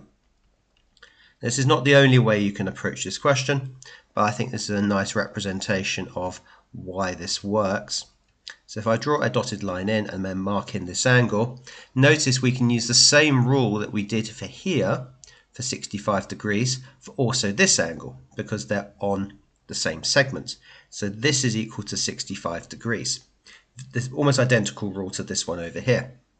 Now at this point, if I now draw around the shape, so I'm going to do this in green just so you can see the sort of kite sort of shape that I've drawn here, notice that this is a cyclic quadrilateral because all 4 vertices lie on the circumference, lie on the edge of the circle. So now I can use that rule where this angle and this angle add up to 180 degrees. So you want to be very careful using cyclic quads. You need to make sure every vertex is on the circumference. So if these two add up to 180, then all I need to do here is 180 minus 65, and that will be equal to 115 degrees. So I can pop that in. And if you're ever unsure about the cyclic quad questions, always check, are every single vertex on the circumference? That is really, really important. And if it isn't, you can do this nice little trick here, where you can actually draw a shape with all the vertices on the circumference instead. So you can see the answers there, and you can see there's a follow through mark if you got A incorrect. They use this angle over here, but I just drew in a separate shape to work that out. Right, and now on to a more extended question. So this is question 12, and A, B, C, D lie in a circle like we've shown. A, D, E and B, C, E are straight lines that intersect at E. So this line and this line intersect at E. BD is equal to DE, so I'm going to put that in straight away. Now I use these two lines here to indicate that they're the same length. So as I'm going seeing the information here, I just tick it off. Angle BAD, angle bad, is equal to 4x. So again, that letter there tells us where it is, BAD. So let's pop that in, that's equal to 4x. This is one of the questions where you do have to put the angle in yourself. BCD is equal to 6x, so C is the middle letter. So BCD, that one here, that's equal to 6x. Notice I haven't even looked at the question yet. I'm just putting in the information that I need and then work from there. So BDC, and that's equal to 3x. Okie doke. Perfect. And first of all, we need to find x. So again, one of the first things I'm going to look for, well, usually the first thing I look for is isosceles triangles, but notice we don't have a center of the circle. So the second thing I would look at would be the cyclic quads that I mentioned before. And notice this here that I'm drawing in black, let me just draw this all the way around, is a cyclic quad because it follows that rule that all the vertices, so A, B, and C and D, are all on the circumference. So I can now use that rule of this angle plus this angle equals 180 to good effect. So we have 6x plus 4x is equal to 180 degrees. At this point, this is a straightforward equation to solve here. So 6x plus 4x, that's equal to 10x. So 180. And then what's the opposite of timesing by 10? Well, yeah, we want to divide by 10. Now, many of you can do this mentally, I am aware. Let's cross that out, and then we get x equal to, well, 180 divided by 10, this is equal to 18. So we're going to pop in 18 like so. And now we need to work out the angle CBD. Okay, so let's mark in that angle. Let's use a different color. Put this in green. So CBD, that's this angle here. And now I know what x is, so that's very, very useful. I think the most straightforward way here is that angles in a triangle add up to 180 degrees. So what I'm saying here is that 6x plus 3x, because I know this angle here, plus the angle CBD is equal to 180 degrees. At this point, I know what x is, so I can substitute this in. So we just need to work out what 18 times 3 is, which is 54. 18 times 6. Again, you can use your calculator to do this as well. So that's going to be equal to 108. Okay, so if we add those together, let's just save a bit of time here. So that gives us 162. So we get 162, that's these two things together, plus CBD. Notice I'm showing my working very clearly here for the examiner. And then to work out CBD on its own, what's the opposite of adding 162? Well, we are going to minus 162 from both sides. It looks like we're going to get the same answer of 18 here. So CBD is equal to 18. So let's pop that in here. Okay, so that's equal to 18. So let's just write that in. That could be useful. And the last part of the question, we need to work out angle CDE. Okay, so CDE, that's going to be this angle up here that we're looking for. And right, so I'm going to remove the red 6x, 3x, and 4x and just put in the answers that we know already. So let's just pop that in. So 6x, that was equal to 108. and this one here is equal to 50. Oh, jetzt nicht. 54 degrees. Right, and we want to work out this angle. I think the most straightforward way is we can use angles on a straight line, equal 180. So this would be equal to 72 degrees. We have an isosceles triangle here. This is why I drew in those lines right at the start of the question. So that means then that this angle also has to be 18. My understanding, and then I can use angles in a triangle on the smaller triangle here. So now once I've worked out 72 and 18, let's do this in gold. So now I'm going to focus purely on this triangle. So notice once we've got to this question, this actually is not really a circle theorem question anymore. This is just using standard angle facts. So we know all these angles add up to 180. So we do 72 plus 18 plus angle CDE is equal to 180, and this here is equal to 90. Okay, so CDE must also equal 90 as well. Now notice this is a not to scale question. That's important. So on the surface that doesn't look like 90 degrees, but then you can't believe what the diagram always tells you as well. You should put in the degree sign, of course, for the angles too. So just be careful, be very wary of these not to scale questions. You can't believe what you see. Now generally, if it's an acute angle or obtuse angle, that's kind of straightforward and made clear to you, but just don't be fooled by the diagram. That's a really important thing to remember. Right, so you can have a look at the answers and you can see where you pick up the method marks. That was 7 marks, considering that probably took about 5-6 minutes. That's pretty good going in terms of time.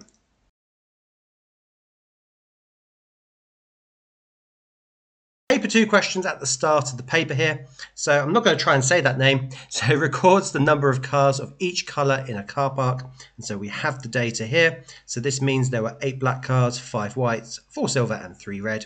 And we want to draw a pie chart to show this information. And this is typical. If they want to test you on pie charts, they'll get you to work out the sector angle. Back in the olden days, they'd get you to draw a pie chart from scratch, but now to try and save you time in the exam, they'll just get you to work out a sector angle. Now, the way that we do this is we add up the total number of cars that were seen. So I'm going to pop that over here. I'm going to add together, well, 8 plus 5 is equal to 13, plus 4 is 17, and then plus 3 is 20. So I'm going to write in there 20 as my total.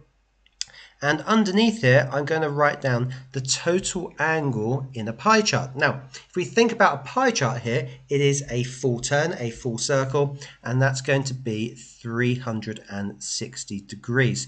This is always the way I've taught it here. So add up the total. You know a full turn is 360. And what we want to work out here is what do we do to 20 to get to 360? So that's the key question here. And we can do a little bit of mental maths here. Again, we can use your calculator here. So if you really want to find this out using the calculator, you can do 360 divided by 20. So divide by 20 on both sides, but we'll get our answer of times 18. Again, you can double check that by doing 18 times 20. So what we would do here is to work out the angle for each of these number of cars is by timesing by 18. But if we read the question, we only need the red car here. So all we need to do here is just times the 3 by 18. And if we do 3 times 18, we will then get 54. So I'll pop 54 there. Make sure you put the units here. So make sure you do put 54 degrees. Usually at 0580, from where this question is from, you won't lose a mark for not putting the degrees. Question 4 is a stem and leaf diagram. They like this on both IGCSE courses, and we're given the masses in kilos of 12 parcels, and we need to complete the stem and leaf diagram for the 12 parcels. Now we're told the key and how it works. So this 0.3 represents 0.3 kilograms, which I can cross out of my list. This one here represents, well, 0.4, which I can cross off my list. And what I'll do here is put this in order. So I'm going to look for all the 0 point questions first. So if I have a look along, well, we have a 0.7. So let's pop in a 7 here, 0.8, cross off that and put an 8 here. Now let's look at every number with a 1 point something. So we have two 1.1s. So notice I have to write 1 twice here. So 1, 1. We have two 1.2s, cross off, we put 2 and 2. And we keep continuing here. So we have 1.7, so we put a 7 here, or 1.8 here, and pop that there. We haven't got any more 1 points, so let's look at 2 points. So 2.1, that comes here, and then 2.3, that's going to come here. So to make sure you get all those 2 marks here, you need to be really careful in how you actually make sure you put everything to the stem and leaf and double check. So a double check that I would do here is I've got, well, 4, 8, 10, 12 numbers. I have 12 parcels in my data. Okay, that's going to be helpful to ascertain that I've probably got all the data in correctly. Now the median, remember this word median, we're going to see this a lot in today's video. The median is the middle number when we put them in order. Now notice the benefit of a stem and leaf diagram here is that they're already in order for us. So we can do it in a very similar way. The way I teach this is I cross off the smallest, cross off the largest, cross off the smallest, cross off the largest, smallest, largest, smallest, largest, smallest, largest. Now in this situation we actually have 2 middle numbers. Now remember, this 1 and 2 don't represent 1 and 2, they represent 1.1 and 1.2. And what we want to find here is halfway between these 2 middle values. Well, what's halfway between 1.1 and 1.2? That's 1.15. If you want a formula for that, then you can always do 1.1 plus 1.2 divided by 2. That will also give you the answer of 1.15. So let me pop that in, 1.15. Here they give us the units, which makes our life a little bit easier. So you can check the mark scheme there and have a look through exactly where you pick up the method marks and from the working that you show to get that too. On to the next question. So this now comes from a paper 4, 0580 paper. And notice they use similar skills. I'm going to go through stem and leaf diagrams again. It's good revision. It comes up very, very often. But they tend to be more extended in nature. So we'll actually look at other information, other kinds of statistics in this question. So again, we've got 15 midday temperatures in degrees Celsius and complete the stem and leaf diagram. So again, we approach this in the same way. Notice our key has changed here. So 17 now represents 17 degrees, which I'm going to cross off. And again, we go through the same procedure.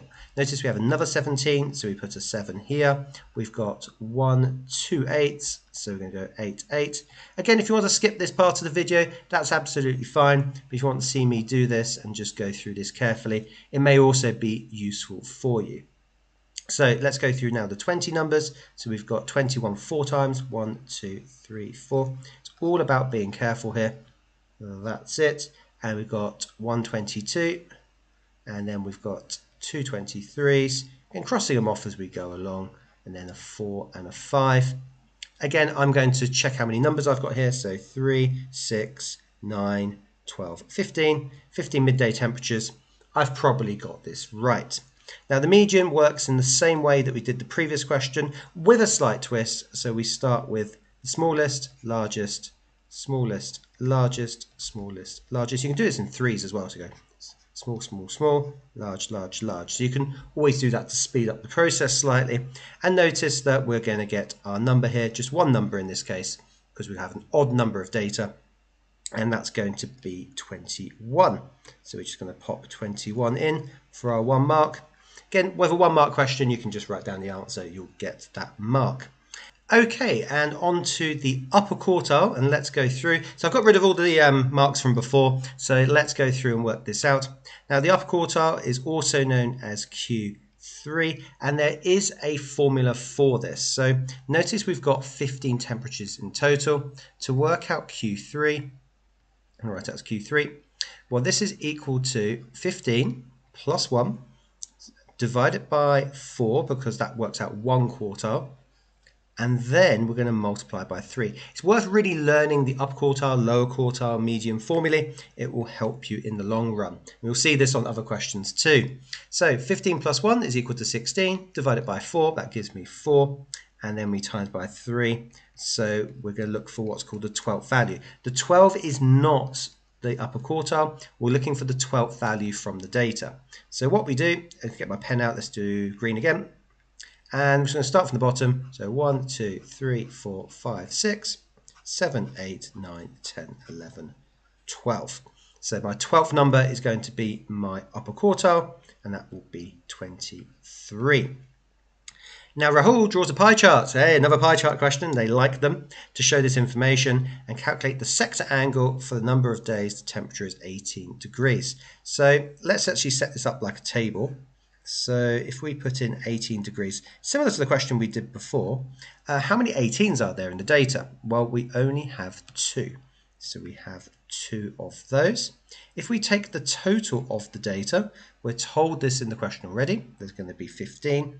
And again, with a pie chart, look, so see how I'm setting this up very similarly to how we did the previous question. Well, the angle in a pie chart adds up to 360 degrees. So at this point, we need to work out what do we multiply 15 by to get 360 degrees. This time I'm going to show you on the calculator how we do that.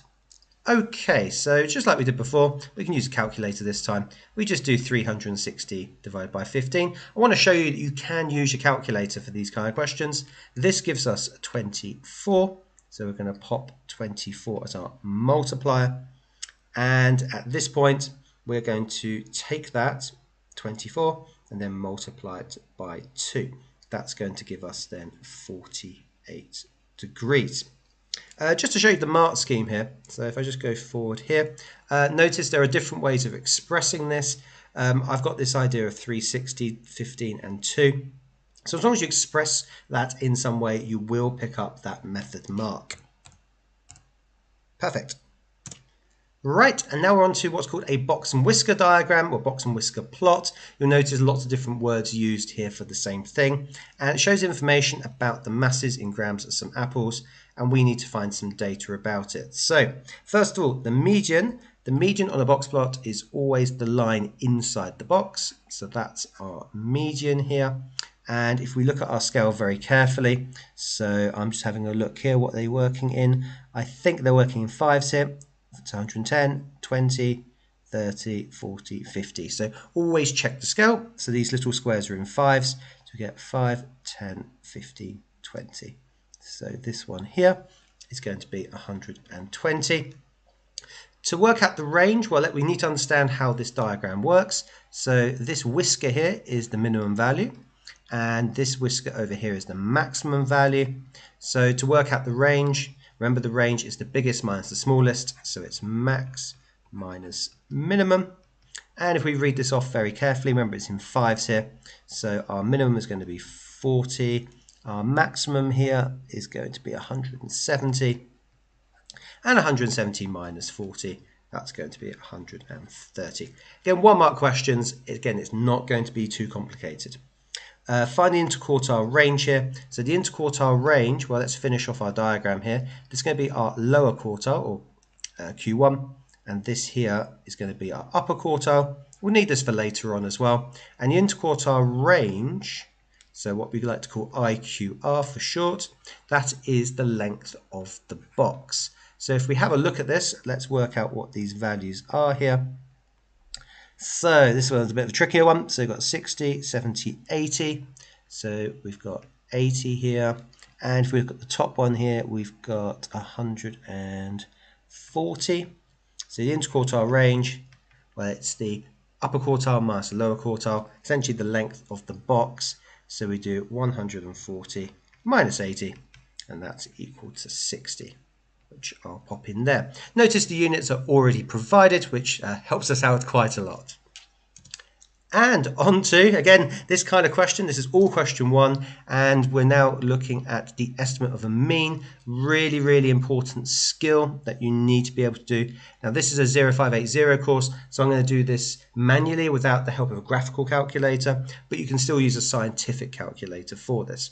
Now, as soon as I see estimate of mean, what we need to do is 2 extra rows or 2 extra columns. So I'm going to make this as neat as I can. Try to do this freehand.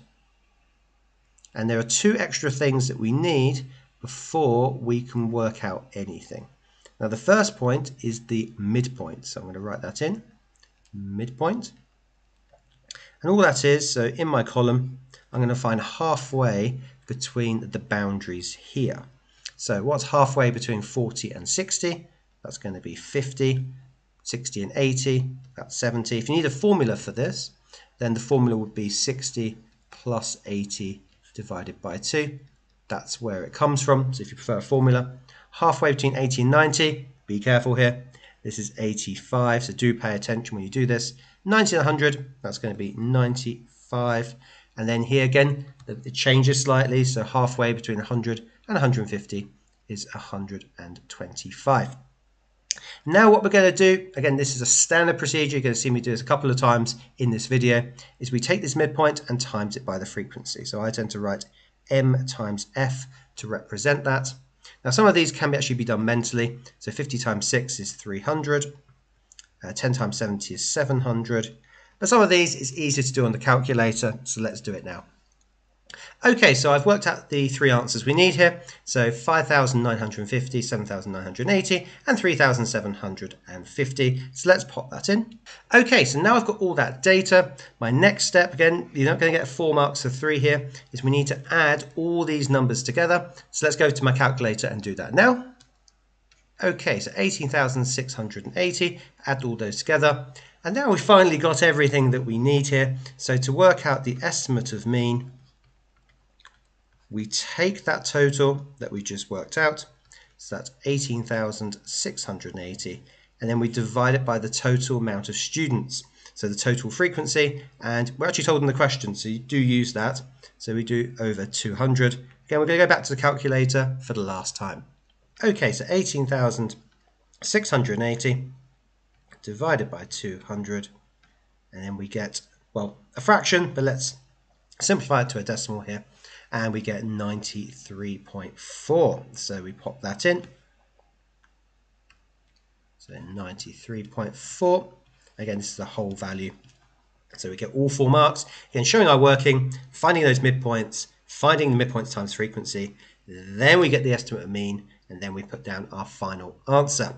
Okay, and a new table here with different class intervals is completed as here.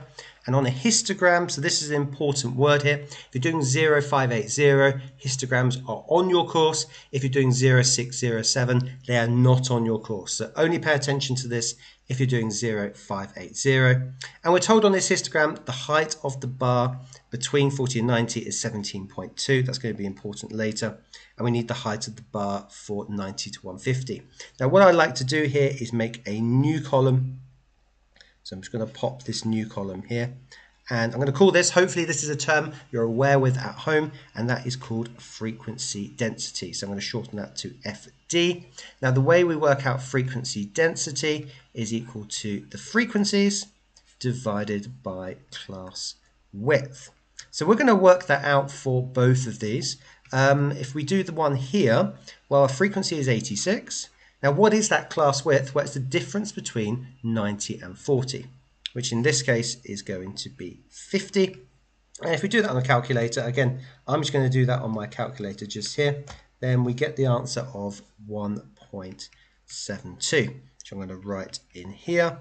And we do exactly the same process here. So we do 114 divided by, well, what's the difference between 150 and 90? Well, that's 60. And again, we can do this on a calculator. I'll make this a little quicker by doing it on the calculator here. And we get 1.9. So I'm going to put 1.9 here. Then we look at the actual height on the histogram here. So notice the height on the histogram is 17.2. So what do we do to 1.72 to get to 17.2? Well, we multiply it by 10. So we need to do the same to work out the height for the other bar. So we have to multiply that by 10 as well. And that's an easy calculation to do here. 1.9 times 10, that gives us 19, which is going to be our answer for those 2 marks. Okay, so you can check all the answers. This comes from a really up-to-date paper on the May-June 2022 to give you really up-to-date insight on exactly how they are assessing you. I'll really break this down to make this as easy as possible for you. So we have a Venn diagram here, and it shows the number of students in a class of 40, always good to know exactly what the total is, who study physics, mathematics and geography. And our first step here is we need to use set notation, so the notation like down here for example, to describe the shaded region. Now at the moment it's quite hard to identify exactly what that will be, so what I like to try and do here is break it down into things that I do know. So if I do a mini sketch of what we have here, so I'm going to put this in a box, and we have our 3 circles, one for physics, one for maths, and one for geography. Let's identify a set that's easier to recognize. So what I'm going to focus on here is the geography and maths specifically. And if I shade in this part here, so let me do this in green. If I shade in this part, it's basically the 2 circles of geography and mathematics, including the intersection in between. Hopefully you recognize this from more basic calculations. So say I did this one here, for example, and did the same idea and just shaded in all the circles, including the center. This is what we call the union. So if I had this problem, let's use the same letters, maths and geography. Hopefully you can identify that this would be M union G. Some teachers will use the word or to represent this as well. So mathematics or geography. Now notice this is not the problem that we have here. We actually have this part where the 2 is, the 9 and the 3, that's not been shaded in. So is there any way we can actually adapt what we've done here to get the answer that we want? Well, notice if you take these sections that are not shaded in, these sections are all in P. So if we can add in the idea of removing the P, then we get the part of the Venn diagram that we want. Now remember, in order to state not P, we need to use this notation. So I'll write it down here, not P, that would be P dash, like so. So what we want to do here in order to use the set notation correctly is combine these things together. So first of all, we want to start with M or G. So we're going to have M or G here. And now we need to include the idea of not having P as well. So this P dash. Now the part where students really do struggle with is what symbol should I put in here? Do I want the overlap between the 2, or do I want to put those 2 sets together? Now this is where we have to be careful. We want the overlap here, so we actually want to use the intersection sign, because if we use the union side, that would also include the outside of the Venn diagram as well. So if I write down the alternative you might have thought about at home, so M or G, union not P. Well, let's think about this. This is either M or G, so this part here, or anything not P. Now anything not P also includes the outside as well, which again in this diagram we don't have shaded in. So this is why we chose the intersection here. We want the overlap between not P and M or G, and the overlap between those are the sections that we're looking for here. Now, if you found that concept quite difficult, I'm going to go through loads of questions in this particular video. So by the end of the video, this will become an easier concept to understand. Now, the next part, notice we've got an N in front here. This is important to realize. So we're actually looking for the number of elements. So the number of people in this case. So when we do work this out, we're going to add all the numbers together. So just a quick note what that means here. So if we read this through, so what I'd like to do here is write this out in normal English. This is P and G, because we've got the intersection here, and then or not M. So I always like to try and write this out in words before then we actually get into the problem. Now, if we actually look at this, we have P and G. So what part represents P and G here? Well, it's the intersection between the physics and geography circles. So what I'm drawing in here, like so. So 9 and 3. So we can have that, or anything not in M. Well, what is not in M here? So we have this is not in M, the 4. And the 6 is also not in M as well. So notice the 2 and the 5 and 11 all are in M, so we can't include those. So the numbers we need to add together are the numbers in P and G. Notice because this is in P and G, even though this 9 is in M, we're using OR here, so we're adding the two sets together. We're not finding the intersection of them. A big mistake students make here is they forget about the 9 in the middle. So all we need to do here is add these numbers together. So 9 plus 3, so that's the first part. And then add together the 4 and 6. If we add those numbers together, we get to our answer of 22, like so. And then, very, very common on any IGCSE question with sets and Venn diagrams, they usually follow this up with some probability. So a student is chosen at random from those studying geography. So if we go back to our Venn diagram, how many people are studying geography? We have 6 plus 3 is 8, plus 9 is 17, plus 5 is 22. So worth writing this down, 22 study geography. And now we need to work out the probability that this student also studies physics or maths, but very critically, not both. So let's look at the geography circle. Which students study physics or maths, but not both subjects? Well, that's going to be the 3 here, so just the physics but not maths, and then the 5 here, studying just maths but not physics. So these numbers add together, 5 plus 3, that gives us 8. So that's going to be our first part here. I'm going to write down 8. And how many students are studying geography? I've got 22 here. Have I counted this correctly? No, I haven't. This is why you should always check these things. So you get 9 plus 3 is 12, plus 5 is 17, plus 6 is 23. So notice I'm always checking as I'm going through to stop any of those little silly errors that can creep in. So we have 8 students that are studying physics or maths, but not both, out of 23 in total. So that's going to be our answer, 8 out of 23. Again, you can check the mark scheme here. Again, just identifying 8 or 23 gives you the method mark here, and then putting it together as a fraction or a decimal equivalent will then give you the next mark. Right, on to our next question. So this comes from a paper 2. As you can see, it's usually one of these more straightforward 1-2 mark questions. And what we need to find here is the following. So the number of elements, remember that N here stands for number of elements. By the end of the video, you'll get used to all this notation. And again, I like to write this out in words before then we look at it.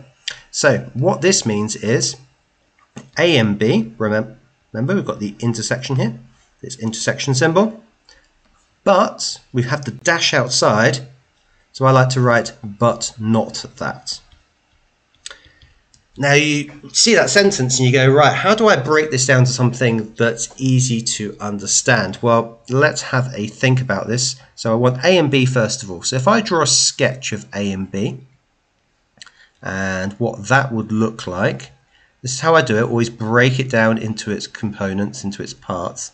If we're doing A and B, so this is A and B I'm looking at here, it's just going to be the intersection in the middle. So this part here, right in the middle. So if I want to do, let's put this in red, not A and B, there's going to be everything else in our Venn diagram. So I shade this in green. So it's going to be this part here, and critically, do not forget the outside as well. Again, you're not going to get that mark if you don't include the outside value, which we have in this particular question. So what do we actually need to add together here? Well, we want everything not in the middle. So that's 25, that's the 12, and don't forget the 3 outside. This time I have more success in adding these together. So if we add together 25 plus 12, that's 37, plus 3, that then gives us 40. Again, this is a 1 mark question, so you just have to write down 40 and you'll get that mark. Right, so you can check the mark scheme there, and there's not really much to check there.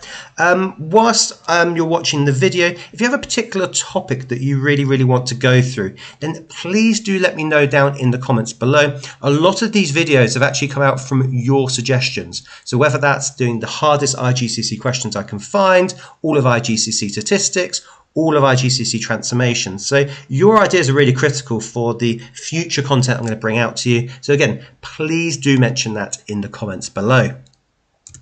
Right, on to a more meaty paper 4 question here. So we've got question 8.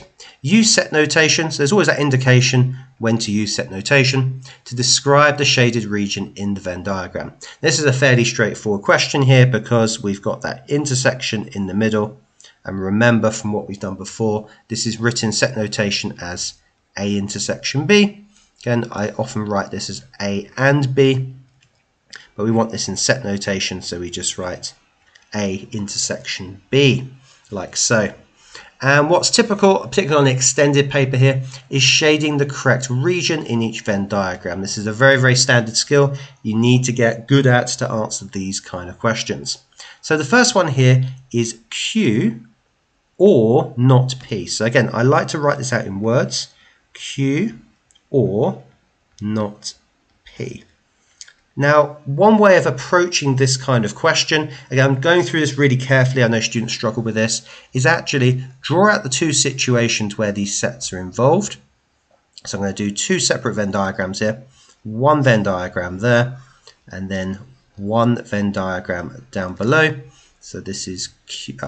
Let's get the right way around. So this is P, this is Q, this is P, this is Q.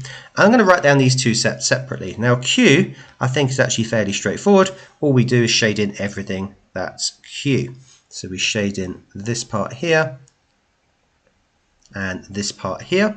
And then we want to shade in not P. So everything not P. Well, this is P, so everything not. So this and the outside as well. So everything that's not P here. And then I'll write down the set notation underneath. So not P.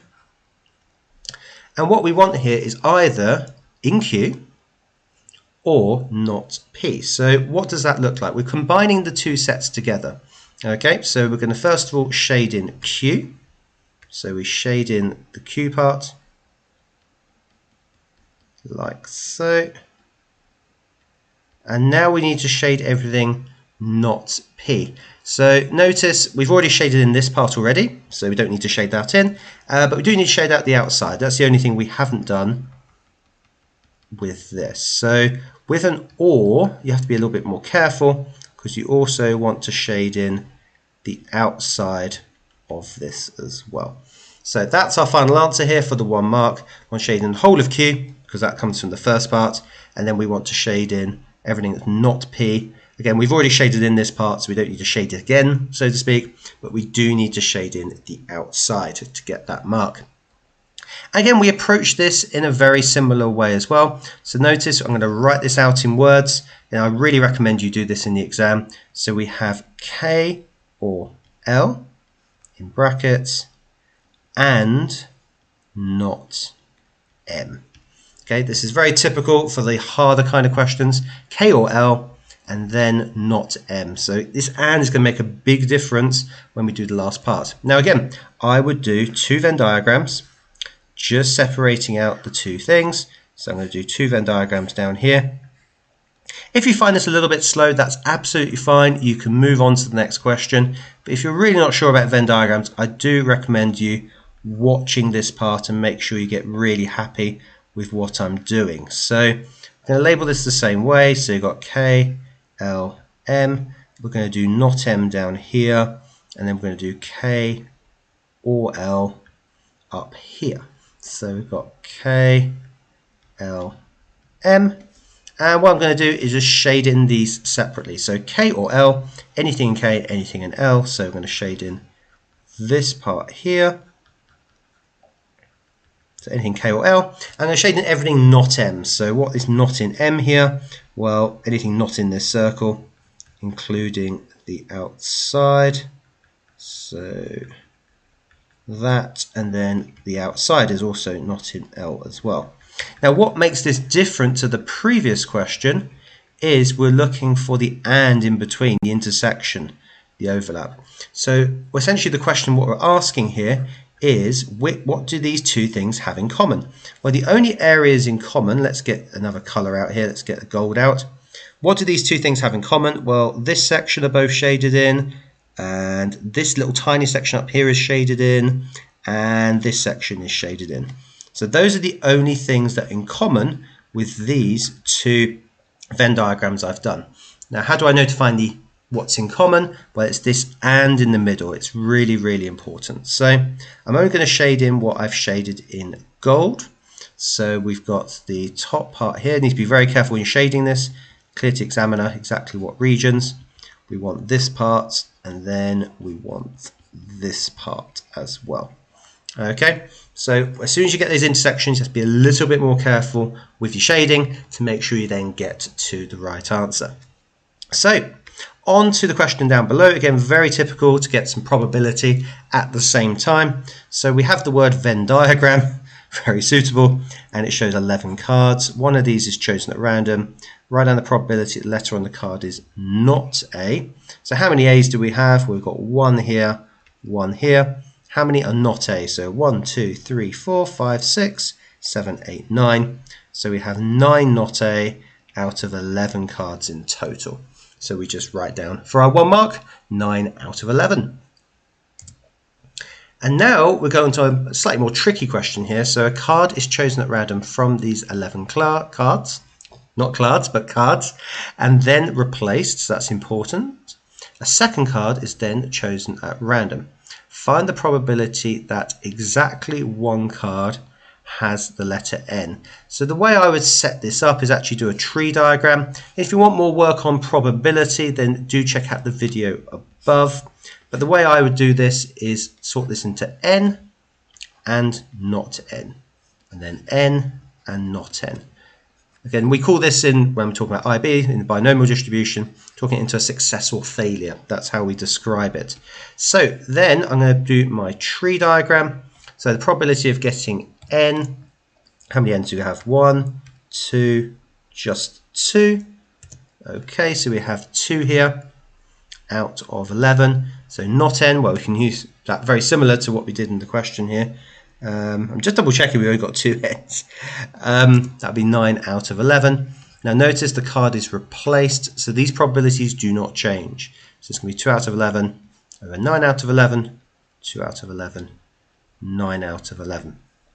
So we want exactly one card here, has the letter N, so we need to work out the probability of N and not N, and then the probability of other way around, so not N and then an N, because we want exactly one. And the way that we do this on a tree diagram is we multiply the fractions together. So going along the branches, we multiply. So I'm going to do 2 over 11 times 9 over 11 and work out the answer, 18 over 121. Just timesing top, timesing bottom. And then we do the same here. Now notice it's actually the same calculation, just the other way round. So that gives us then 18 over 121. And now we want to do essentially probability of N not N, or the probability of not N. So we take the two fractions we've just done here and we add those together. So if we add together 18 out of 121 plus 18 out of 121, this is why I did not simplify any fractions. If I could, then you can add these really easily, giving you just 36 out of 121, which we're going to write in. You should always check in case it simplifies. Generally, my experience with IGCSE questions, they're not too worried about simplification at the end, with probability questions in particular.